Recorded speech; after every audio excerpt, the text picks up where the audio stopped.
Hey everyone, and welcome. So, have you ever thought about how a book can be more than just something you read, but something you actually live? Well, today, that's exactly what we're diving into. How we can shape our character through the divine words of the Qur'an. We're going to use the classic text, the noble character of the people of the Qur'an, as our guide. This isn't just about reading, it's about becoming. And yeah, this quote, it really gets to the heart of our entire explainer. The idea is that the Quran isn't supposed to be some passive book we just recite from memory. According to the source material, it's meant to be an active manual for transformation. Literally, a blueprint for a deep internal change that remakes us from the inside out.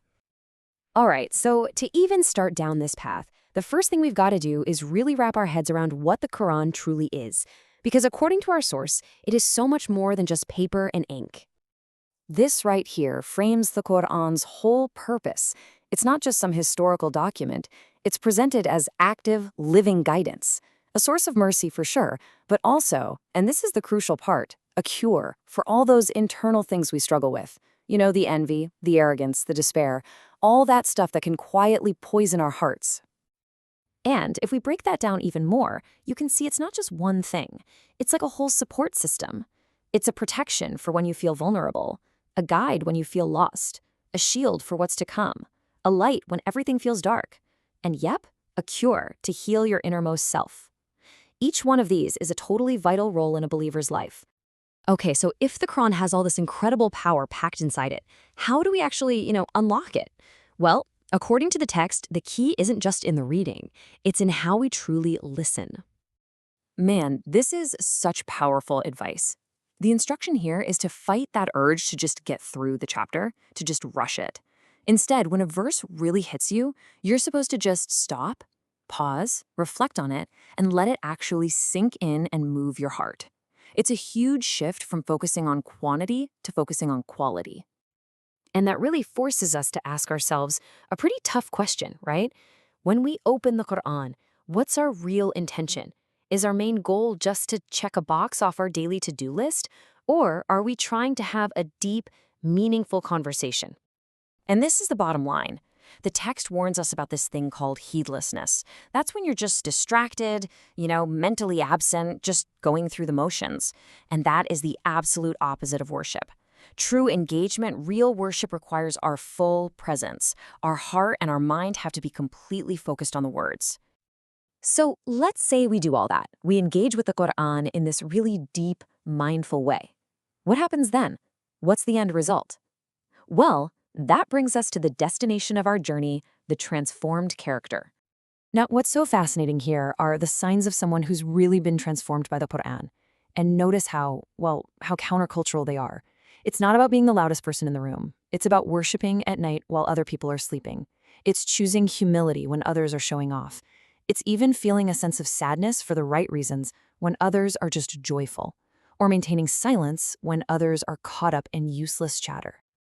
And this quote, wow, it just beautifully captures the spiritual honor of that sincere journey. It suggests that the real reward isn't about getting praise from people, but it's this sacred, unseen acknowledgement of a person's effort and their sincerity. But here's the thing. This journey isn't automatic. It actually presents a choice, and the source material draws a really clear line in the sand between two different types of people who engage with the Qur'an. And believe me, their paths go in completely opposite directions. So look at this. On one side, you've got the sincere believer. On the other, the worldly reciter. And the biggest difference between them? It all comes down to intention. Is your goal God's pleasure, or is it getting praise from people? Does reading the Qur'an lead you to humility, or does it feed your arrogance? The source is crystal clear. The same book can lead to two opposite destinations, and it all depends on what's going on inside your heart. Which leads to this really powerful idea of the Qur'an acting like a mirror. Think about it.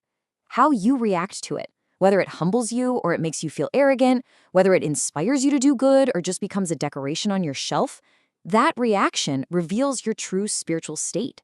It shows you who you really are.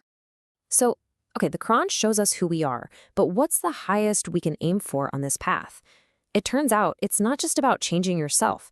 It's about taking that inner transformation and becoming a source of that light for other people.